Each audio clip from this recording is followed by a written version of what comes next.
Welcome, everybody, to Now That's Debatable. This is your host, Fantastic Facade. I'm joined with me, as usual, our co host and ever present geocentric skeptic. Geo, are you with me? Hello, How's it going, I'm buddy? here. Chilling, man. I am chilling. Sweet. Good to hear. Good to hear. Just How's. getting ready to get these links out. Yeah, get those links out. Should be live, should be seeing it everywhere. I'm pulling it up on our page, on our side. And I had to actually turn down Facebook yesterday or last podcast because we had somebody messaging me during the discussion. So it was making a lot of noise and doing all sorts of fun stuff on my computer that I didn't want to overlay into the sound of the podcast itself. But without much further ado, this week we're going to be discussing a pretty interesting topic. Should we stop policing? And this was actually your recommendation and your suggested topic. So, is there something specific you wanted to kind of get us started with, or? Sure, give me 1 second. Just let me pull up the boards. Sure thing. I'm going to go ahead and get our chat up and on screen and introduce and read out our phone number for anyone watching, listening, along those lines. And then if you haven't paid attention or seen, on our Facebook page at the top, we have our link to our Discord channel. Please join that Discord server. You're going to have a little more easy access to talk to Geo and I. You're also going to have access to a generic chat page for other people in the group, so you can discuss either the topic of our podcast. You can have your own discussions, your own debates, your own arguments right there on that page. And then, of course, you can tag us if you'd like us to step in or give our opinion on the matter. And then, if you haven't Of liked us, course. give us a like, give us a follow, subscribe, go follow us on Twitch, YouTube, etc.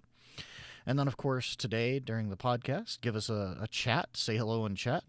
Or if you have something you'd like to say on the matter and have a strong opinion that you'd like to get across to the viewers, call in.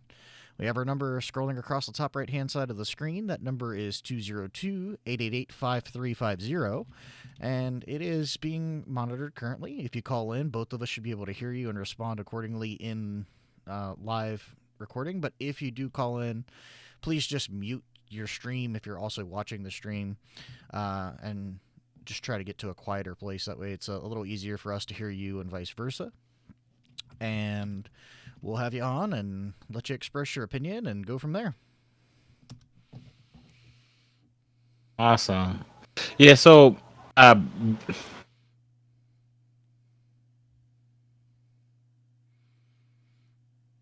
You there? You went away. yeah, I'm here. I'm sorry. Yeah, I heard your voice doubling. I thought you were still talking. I think it was just the recording. No, I wasn't talking. I think it was Sorry just, about yeah, I that. think it was But you, the yeah, recording there. yeah, it was just a link that I had shared, and since the delay, I thought she had started talking again. But before I go deep into this, I wanted to preface it by saying that I'm looking when when we really discuss the problems with law enforcement in the United States. I want to go past just some of the more common platitudes like more training, the more empathic, etc. Because to me that's not really saying anything. It's not saying a lot Yeah, I mean, I because think at worst what you it's can train and saying train is and that train. it's You know, currently lacking at best. yeah, exactly. And so um, regardless of the amount of training, if there are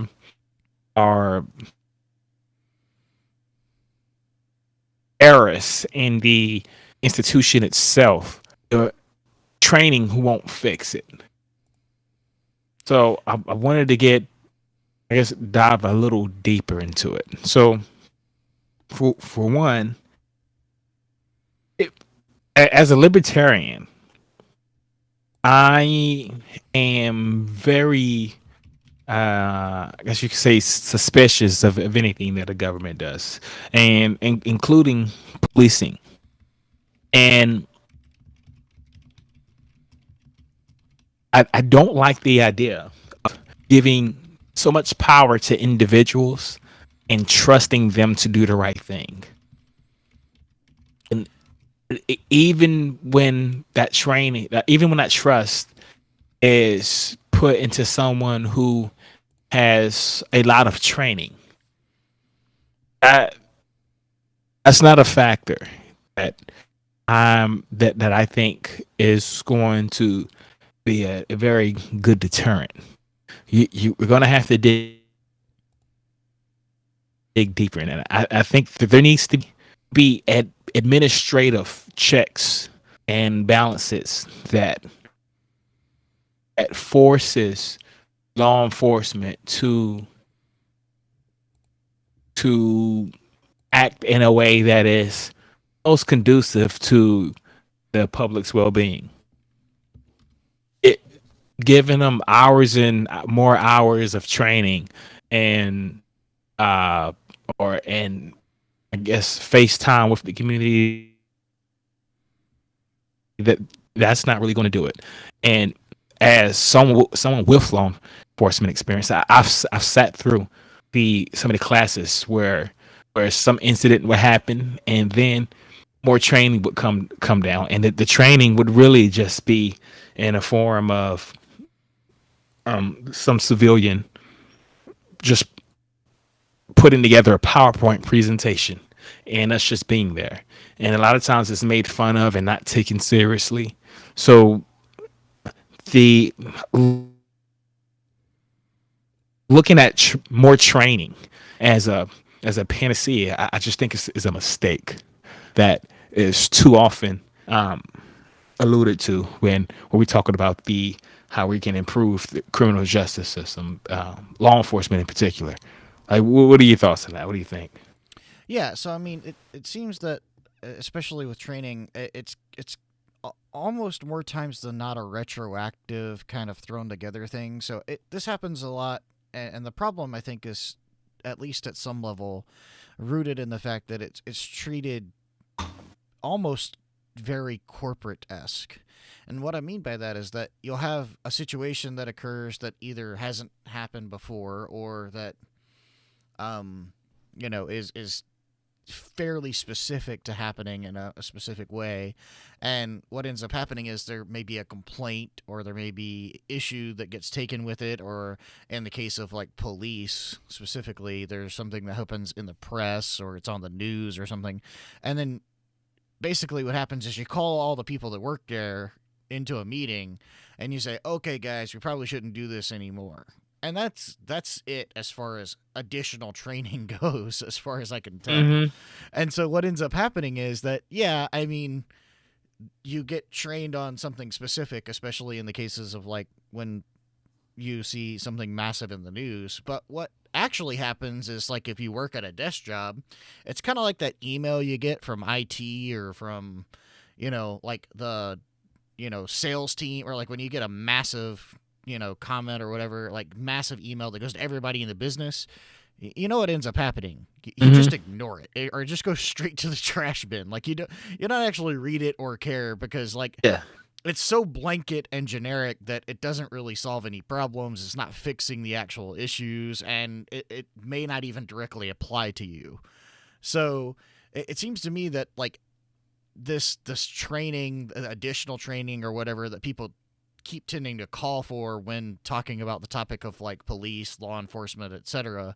It just seems like it's not even a good band-aid. It's kind of like an overlook of the actual problem, and that may be partially the training itself, because it's just not taken with much gravitas, and then B, it's perhaps not even effective, reviewed, like peer reviewed, studied, like, and then not enforced. So I mean, like, it's just kind of like a blanket overview. It's like saying, I work at ABC Company, and ABC Company sends out a mass email to everyone that works at ABC Company saying, don't, do this anymore. We're going to try to stop doing this. And then no one reads the email. It gets deleted, pushed to the side, ignored, and then there's no ramifications if you keep doing things the way you were before.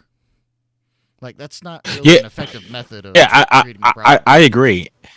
And then too often than not, I especially saw this in the department that I was working for, whereas the training just wasn't taken seriously, even among the leadership. You know, they would present this training saying, "Hey, you know, I realize this is kind of dumb, but this is what we have to do. So here you go." I mean, so right then, the the benefits that you could possibly get from the training. So here you go. You know, I mean, so right then, impeded from the jump. You know, the benefit. Sorry, I clicked the actual page and it was not muted like I thought it was going to be, so it was echoing. I apologize. Yeah, well, what I was gonna say was like, just because it's not taken seriously from leadership, the benefits are you could get are handicapped right from the beginning. You know, because I mean, this by putting someone in charge that comes out and says this isn't stupid, or this is because of a protocol, or this is, you know, handed down from my superiors, or, you know, the typical go-to COAs, or, you know, cover our own selves, that people tend to give at the beginning of those meetings. It a lot of times people just kind of tone out the message that goes with it. Yeah, I agree. And so, like, one thing that I wanted to do when I was talking about how when we don't need to just trust people to do the right thing. We don't do this with we don't do this with politicians.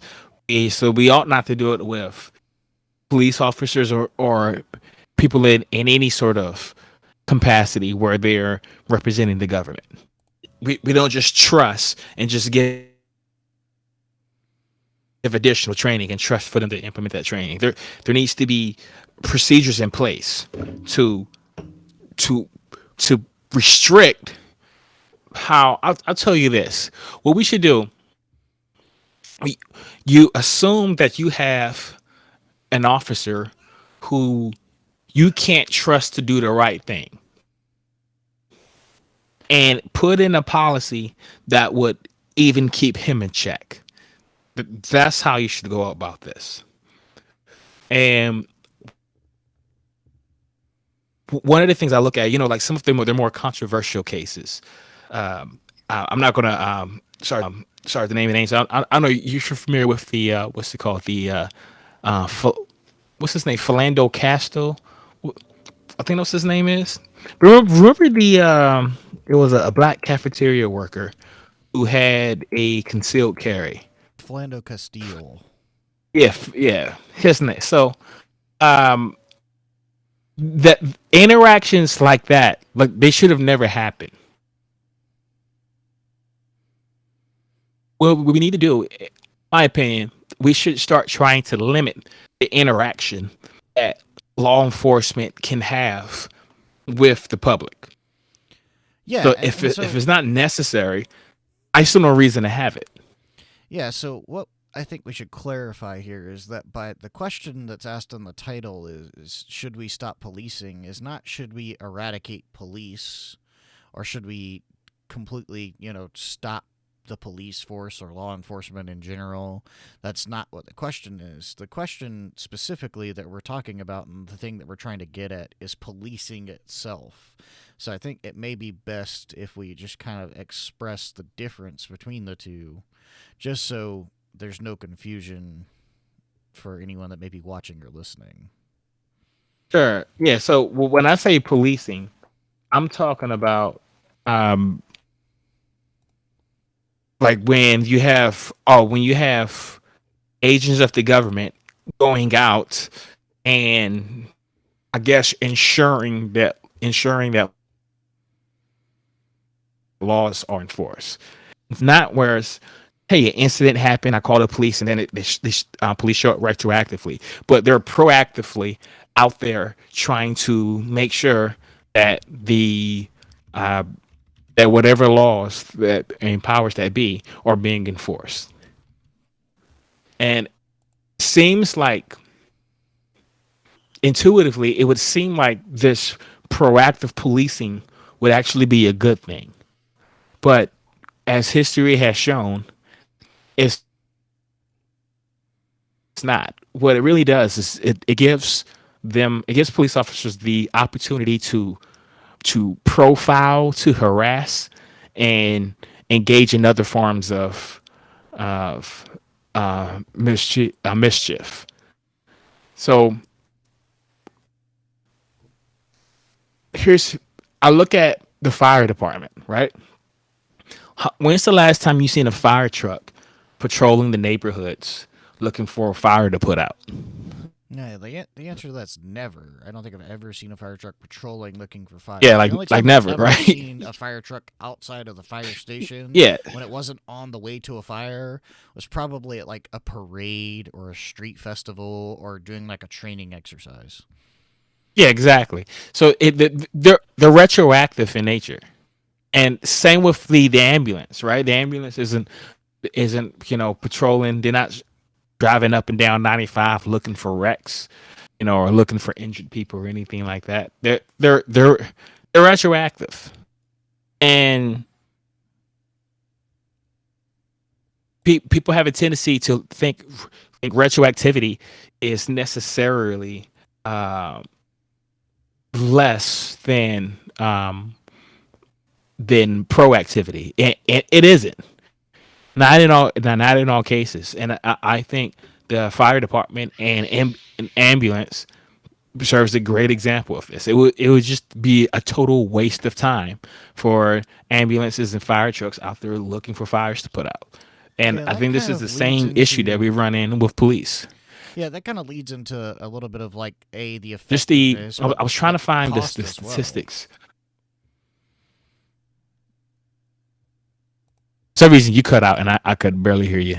I said that kind of leads us into some of the things on the screen that we wanted to kind of discuss in general, and that we're going to obviously be talking about as we went through, uh, you know, not necessarily in any order. We just kind of take things as normal, but Yeah, that so kind of goes into like effectiveness. Let's cost and effectiveness. So like obviously it costs money to send police out into the streets to police.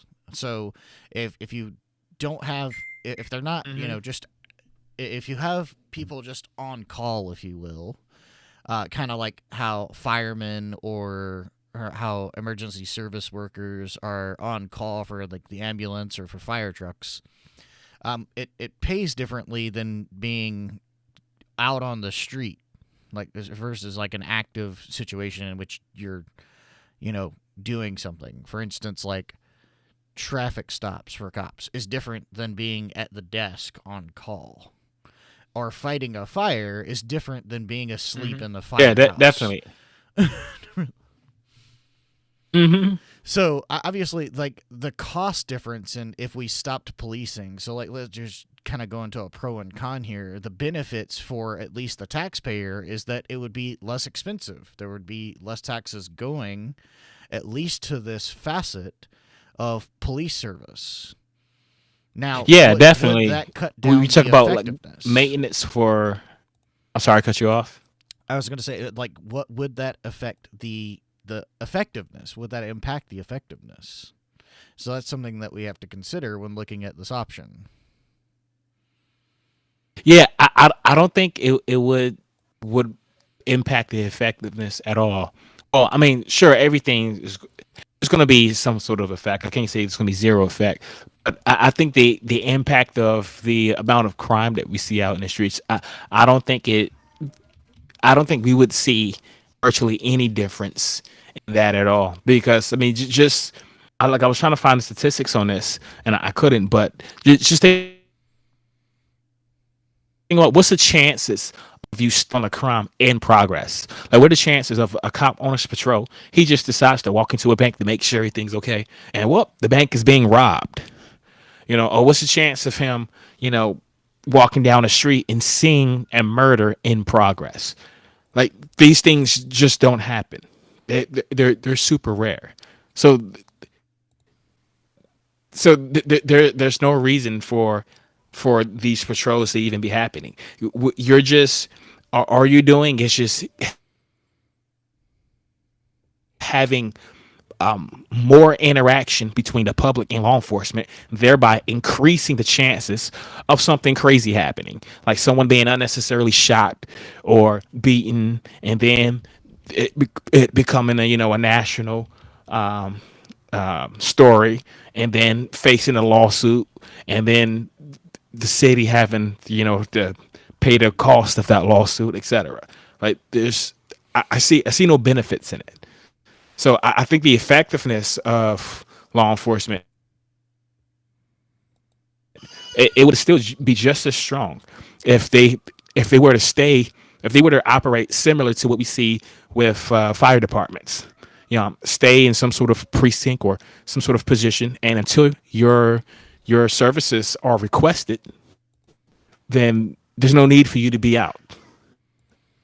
Yeah, so essentially, by cutting down the amount of interaction, you can save cost, and it seems to be, at least on initial investigation, that the effectiveness isn't going to dramatically decrease, if decreasing at all, by becoming retroactive, akin to fire departments, ambulances, and even things, like taxis, where you don't, like typically taxis are at a hub or they sit in a central place. That way they can get to somewhere at the fastest, or get somewhere within reason the fastest, depending on their number of calls, right?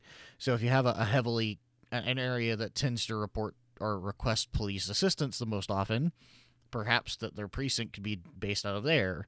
Or if for some reason there's a location or many locations within a city or town in which there's a large amount of fires, it might make sense to have a fire station in that proximity.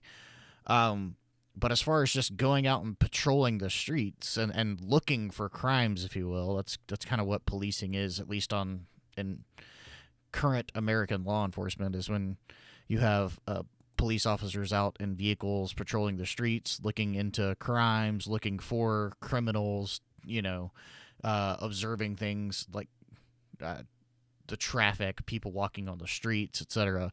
The chances of you coming into a crime of you know significance to the point of like you're going to put someone in handcuffs and take them to jail right away, slim to none. Like you said, it's like, what are your chances you're just going to walk into a bank and the bank's being robbed, or that you catch a mugger in the act of stealing someone's handbag or backpack or whatever? It's just Mm-hmm. slim to none. The odds are just so low.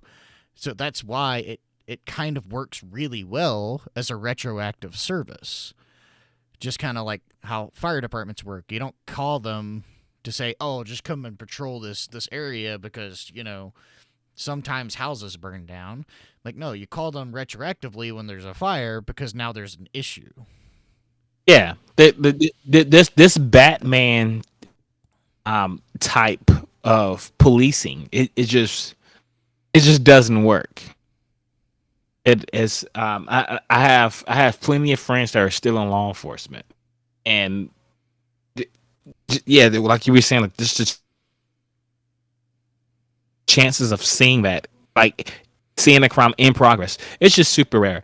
The main benefit that they'll get from this, and I don't consider this a benefit at all, but it's just the for fighting the drug war. That's the main front. That's the main tool that's used to fight the drug war. Just the Batman type of patrolling, this policing when they're going out looking for stuff. And I'm not going to go deep into the drug war, but you do your research, you'll see that it has been just a total failure. We haven't reduced the amount of drugs on the streets. It just isn't working. And more people are being killed by the drug war than by the actual drugs themselves. It's a total failure.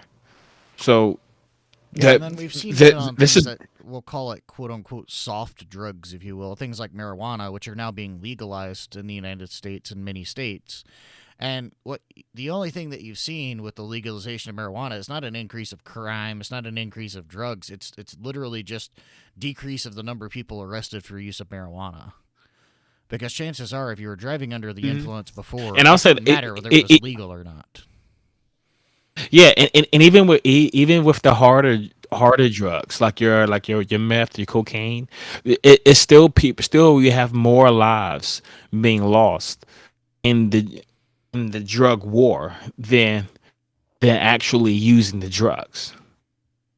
That's the problem here. Like people are dying in in shootouts over turf wars and stuff like that so they can sell their drugs. Yeah, and I So mean, you could it's so just this drug war, yeah, which is the it's only thing that these Batman patrols are good for fighting. We should go ahead and get rid of that as well. So yeah. So let's talk about what like do you think there's legality in some of the policing tactics that are currently being used, or do you think there are illegal tactics being used? you got both, and I think you run into moral issues on both sides, as well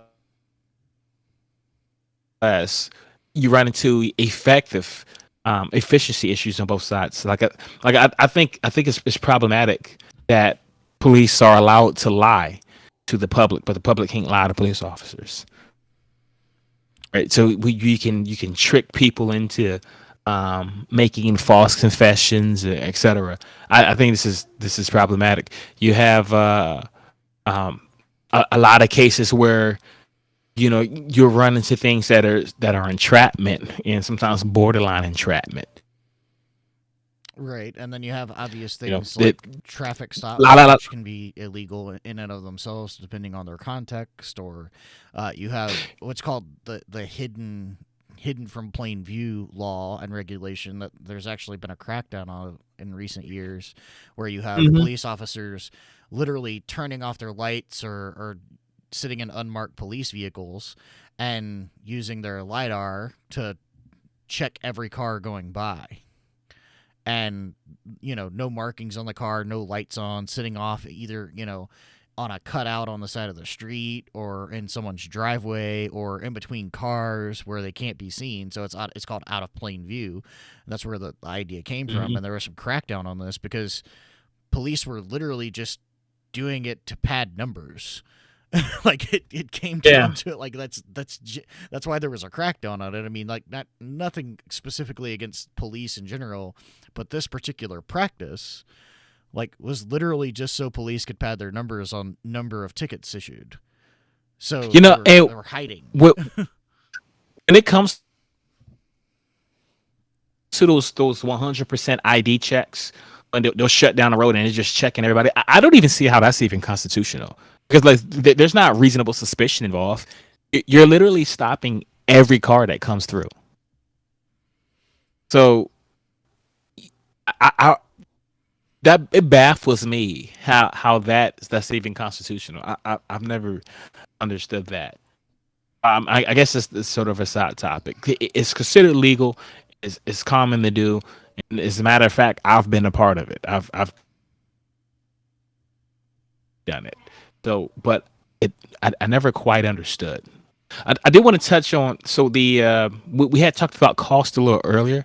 If you don't mind, if I like to go back to that. Oh sure. And I like to talk about some of the benefits. Like, and I haven't run the numbers because I just don't have the statistics available for me. But I mean, just think about this: the how much money the city would save. Because think about this: everything the police do is coming out of taxpayers' pockets. So we save a lot of money on gas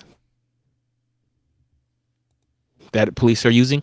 We save a lot of money on maintenance. That's like the amount of miles has been put in a car and tires and etc. Just general maintenance of the vehicles. How about this? You know what the number one cause of death for police officers is? I It's do not what some most only people because you think. told me. Yeah, well, yeah, yeah. We talked about this earlier, and so like a lot of people think it's like shootings or something like that, and like that's not even in like your top 10. Police being shot to death. That's like way down low. The number one cause of death is is car accidents.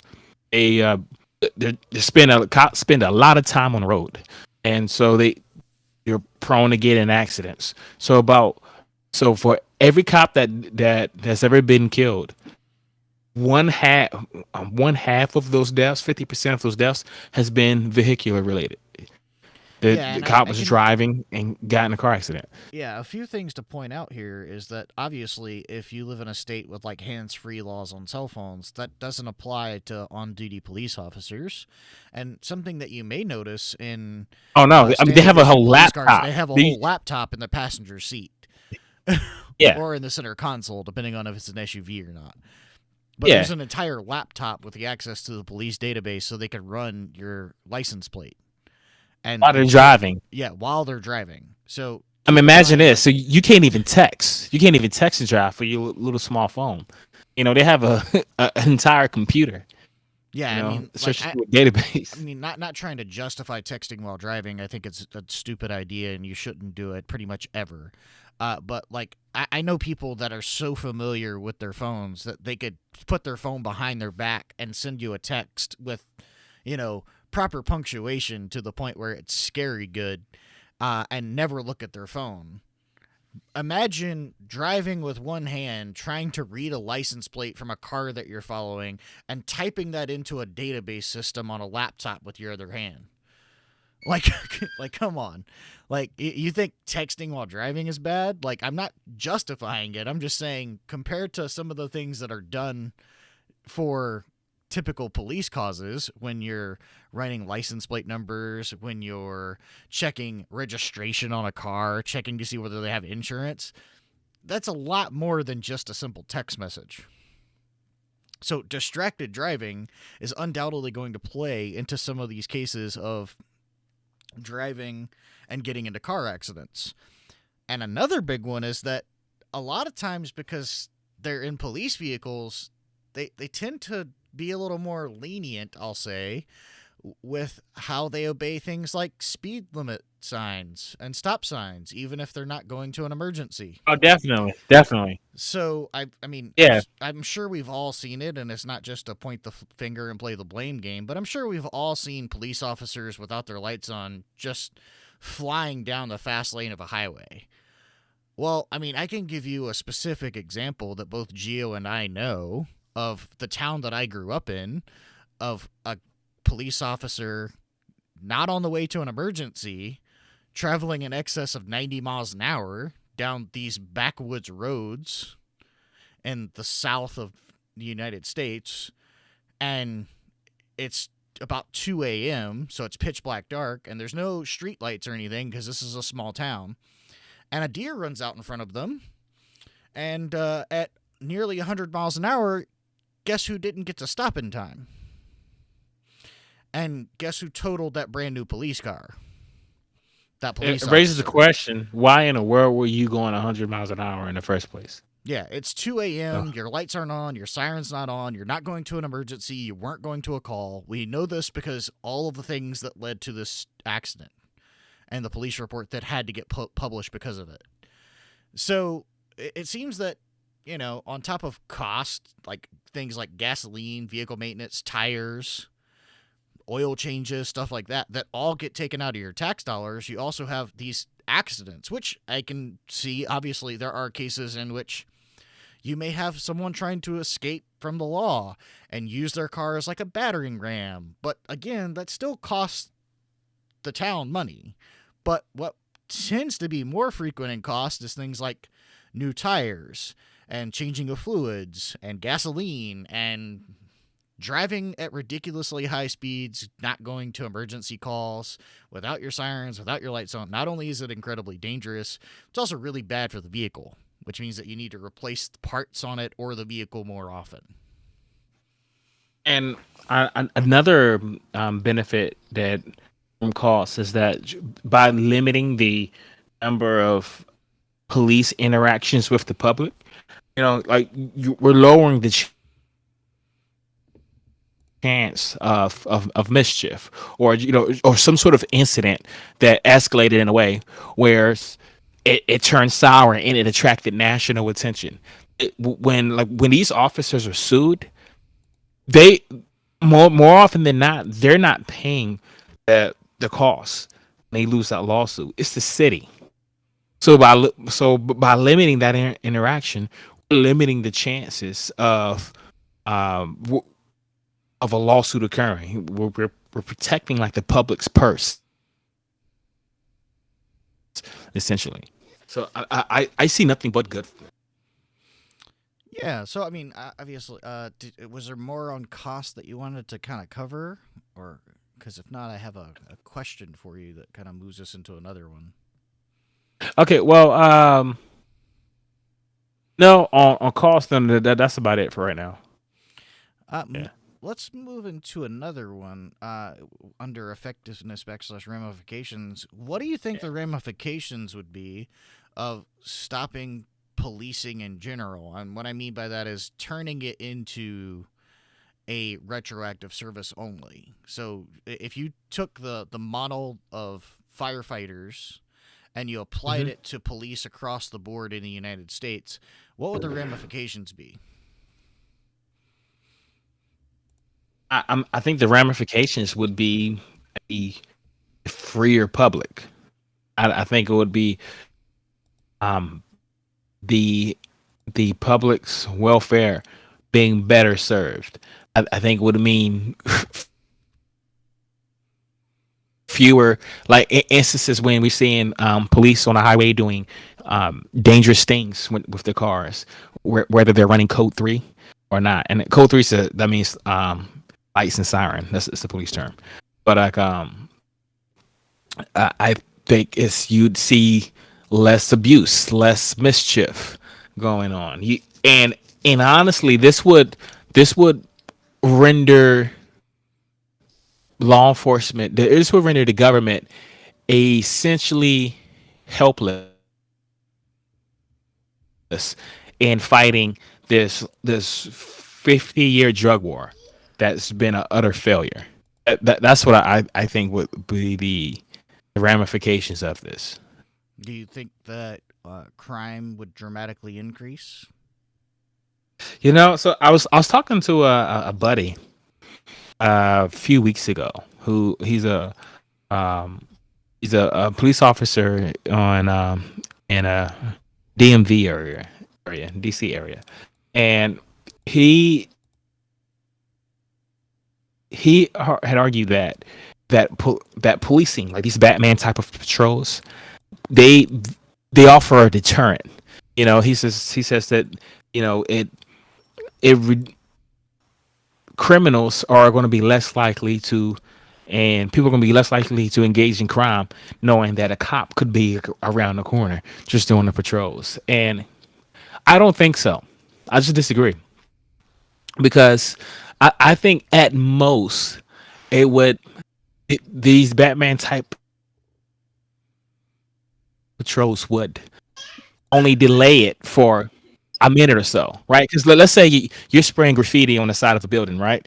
And then like you got your can, you about to spray. Whoop, you see your cop. Okay, so you're not gonna spray right now. You're gonna wait a few seconds till he drive by, and then you're gonna spray.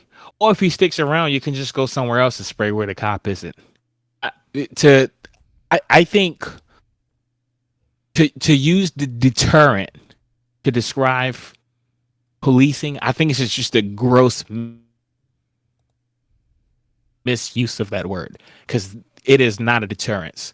I don't think there would be more crime. And in addition to that, so it's not like uh, people could just engage in criminal activity without, any without having to worry about running into the police, right? Because like remember, like the citizens, we can still call the police. If I see you doing something wrong, I can still call the police. So I call them, I tell them exactly where you are. Boom, they come straight to you. So so I mean, the presence is still there. If anybody's around and they feel the need to call the police, then they can still freely do so. So whatever deterrent you would think that you're getting from policing, it would still be there just by the fact that citizens are around with cell phones and able to call 911 if necessary.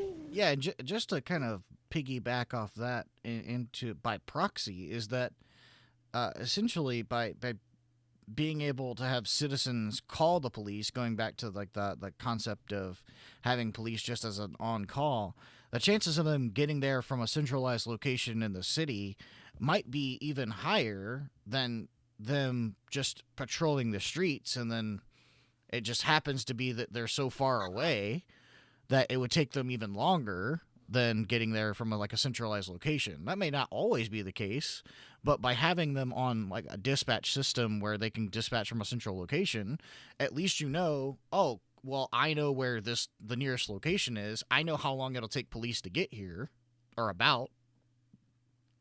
And that can actually Mhm. even add more peace of mind because it's like, oh, well, I know just up the street, if I give them a call, like somebody can come to this location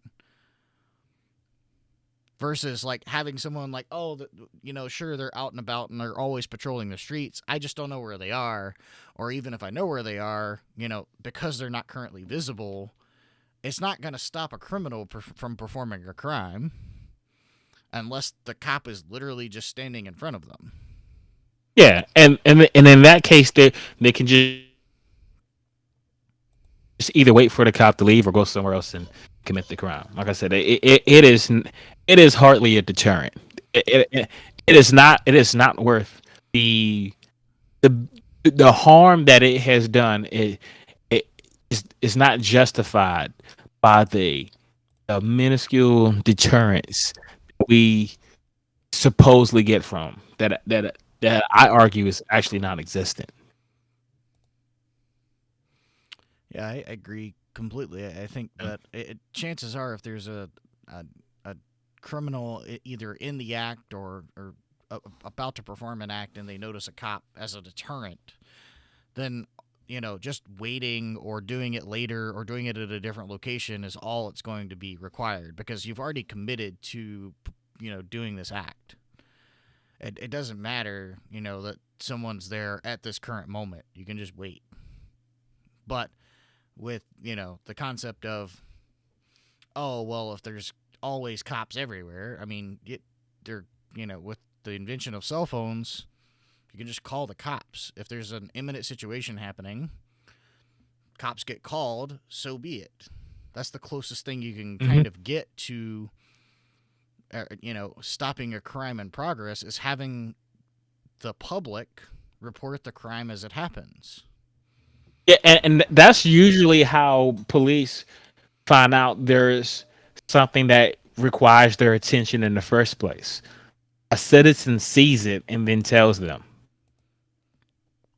So this added Batman like patrols, and I keep saying that because I really want to explain just how foolish this is. That's why I keep using the term Batman. I want to adding that on top of what the citizens can already. The citizens are essentially the eyes of law enforcement, and adding that on top of adding these patrols on top of that is just essentially useless.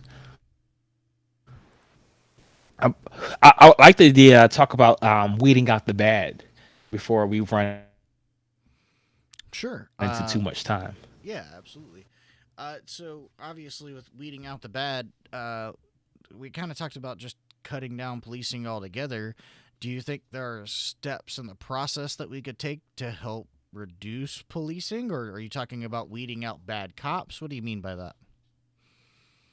Yeah, I mean, weeding out bad cops. I think that the best way to, as far as what I was saying earlier, but by having police departments mimic a style very similar to fire departments. I mean, that's just going to start with policy.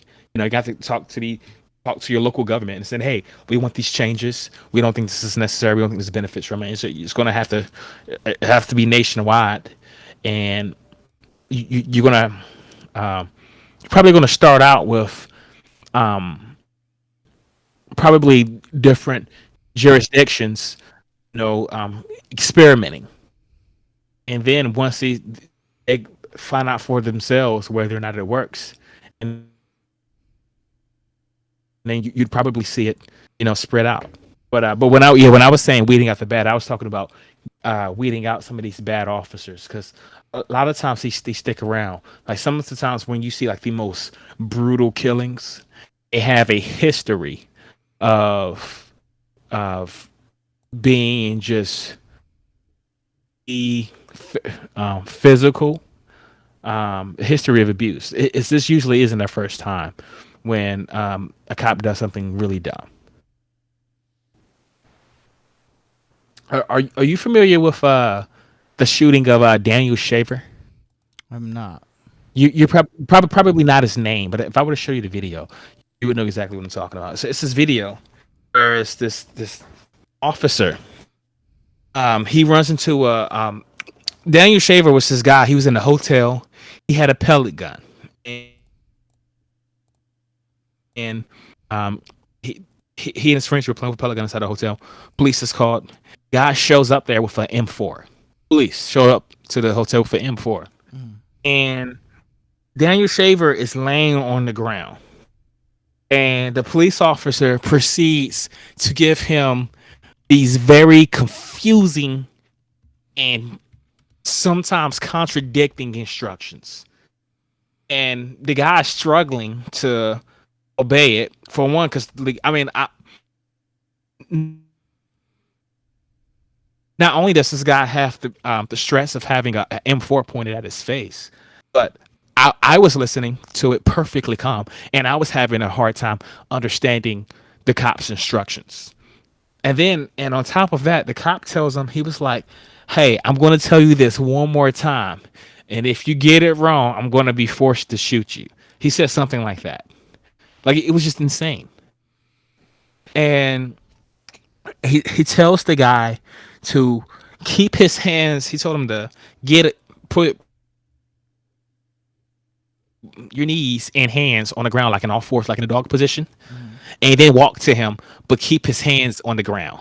And which, I mean, you think about it, that's kind of, that's a pretty difficult thing to do. Like imagine me telling you, like, hey, stand up, walk towards me, but keep your feet on the ground at all time. Like I guess you could just slide your feet.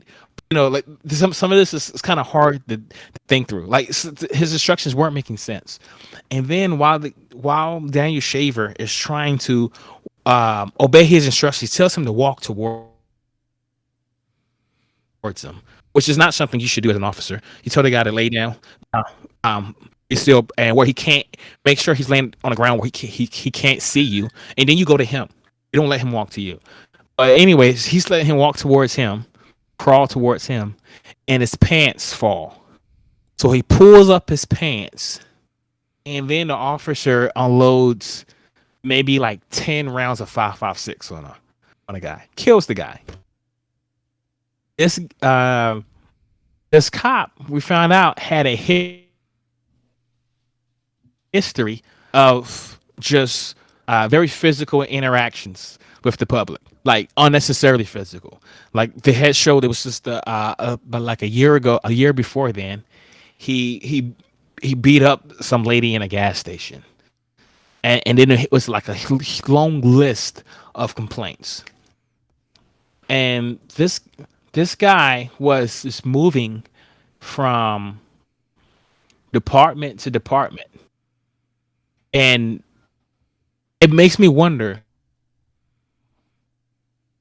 like, how is he able to keep his job? 'Cause, like, I work in cybersecurity, and if I ever engaged in some sort of like illegal hacking, like if I had like um sent ransomware to Microsoft or something like that, I hacked them. Like Mm. that would be the end of my career, in Yeah. cybersecurity. Like Yeah. I Not I'd just your never job. work Over. cybersecurity again. Yet you have police officers that engage in this unethical behavior, getting all these complaints, and they're they're not removed until something as serious as this happening, someone being killed.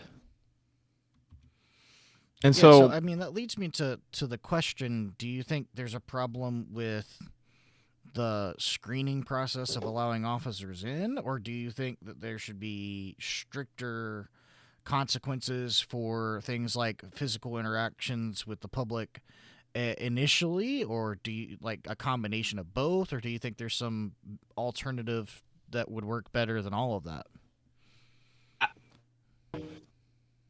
I think there's some alternatives because like the screening for police officers, it's already pretty strict. Right? They do a background check on you as almost the equivalent of what you would need for a federal top secret clearance. And then you have to go through a polygraph for most departments. The small departments, there's the standards are a lot less strict. But with your larger departments, they go through these very strict screening processes. But it seems like is that some of these agencies don't seem to care unless there's something in their background that's overtly illegal. Like for instance, if they find out that you have like a burglary in your background or something like that, you have a felony or a prior conviction or something like that, you're barred from law enforcement. There's no way you get a job. However, if you have at your last department, if you have like 2 dozen or so complaints made about you, that's just looked over because it's not illegal. So that doesn't generate the same amount of red flags. And we can tell these agencies to be more strict, but a lot of times they won't. A lot of times uh, the law enforcement community, it's already small and tight knit. They look out for each other. Hey, you need a job? Okay, you come to my department. And I'll just go ahead and uh, put you in. That's how it is. It's almost like uh, a like a fraternity, like some sort of brotherhood going on. And so I want to try to nip that in the bud. I think the best way to go after that, to prevent that, this sort of camaraderie that that protects and in some ways encourages bad behavior from law enforcement, you have to hit them where it hurts, and that's where the money. What I recommend is when a department is sued, instead of it coming out of the public funds, pull it straight out of the pension. And like so the money that's reserved for the officer's pension, and not just the officer that is responsible for the misconduct. I'm saying get everybody. So if you're in that part department, your pension is affected. You're going to have less retirement because your buddy decided to do something stupid. And what this is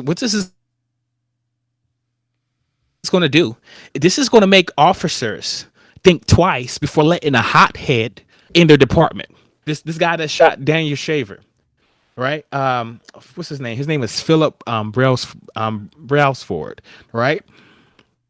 If if I'm in that department and I'm looking through resumes for potential officers to bring on to our agent, I look at Philip and I see his background that he has, so many complaints and occurrences when he was beating up people and doing things unnecessarily violent. I look at this guy like this dude's a red flag. He's a hothead. He's gonna do something stupid and call and jeopardize my retirement.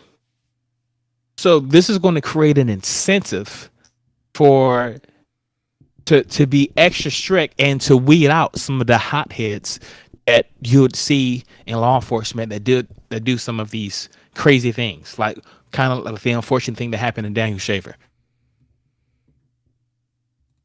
Uh, Yeah, so it seems like essentially what you're doing is creating an incentive not just for the department itself, but for the individuals working in that department to also want to ensure that you don't get somebody in that's quick tempered or that has a history of doing things that are either going to cause additional complaints or they may eventually get them sued or end up in national news Yeah, by because basically essentially keeping everyone's pocket in check by saying, hey, if your department does this, your department's liable for this via your pension, not tax dollars.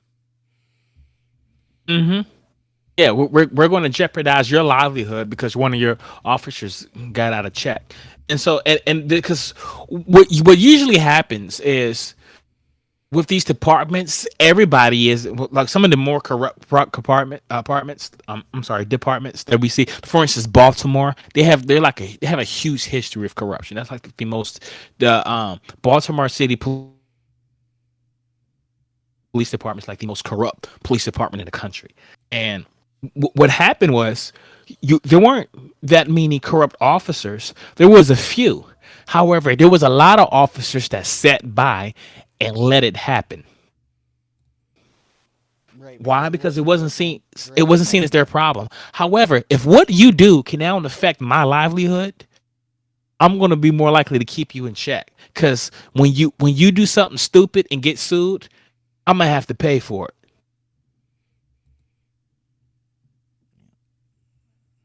That's what we want. We want to create an incentive to weed out the bad officers. And right now, that incentive is not there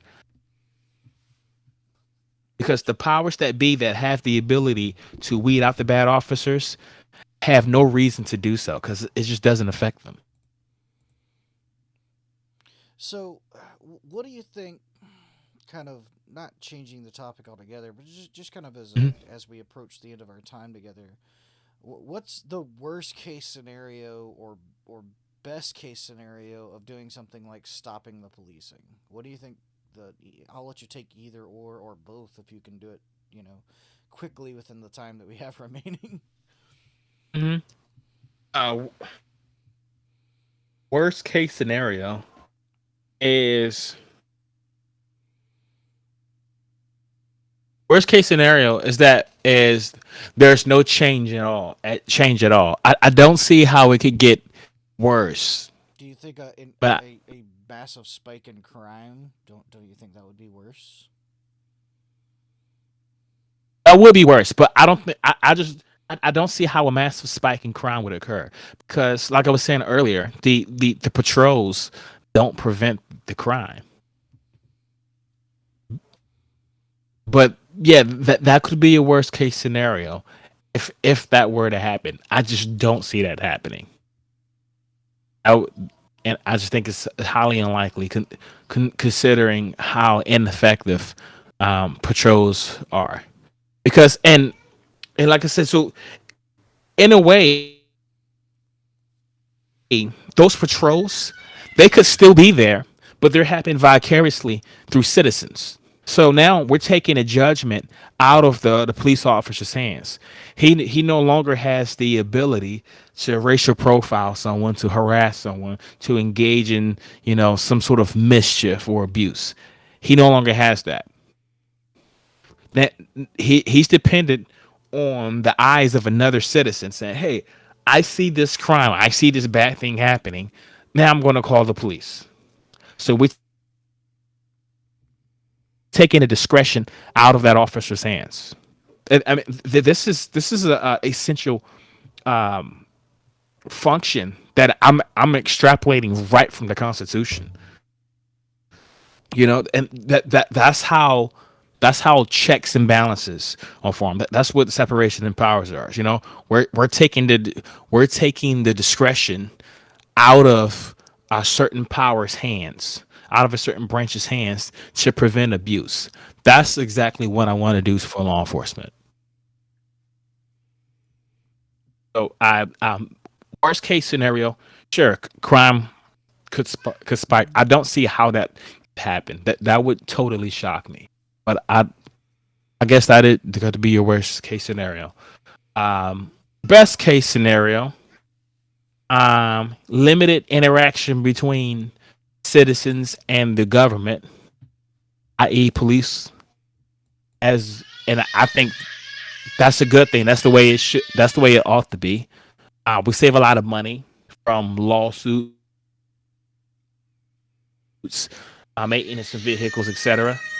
And the overall perception of police is the increases is more positive just because you're having fewer of these incidents where the abuse is occurring. Yeah, so I mean, essentially, best case is that we save money, we save police lives by cutting their time down on the road, we increase the amount of tax dollars that are saved for the public, and there's no increase in crime. Yep, definitely. All right. Well, was there anything else you wanted to tackle while we have it? We're right at the end of our time, but Yeah, wanted to we're make sure right we at didn't the end, forget and anything. so yeah, that's about all that I had for now. All That's right.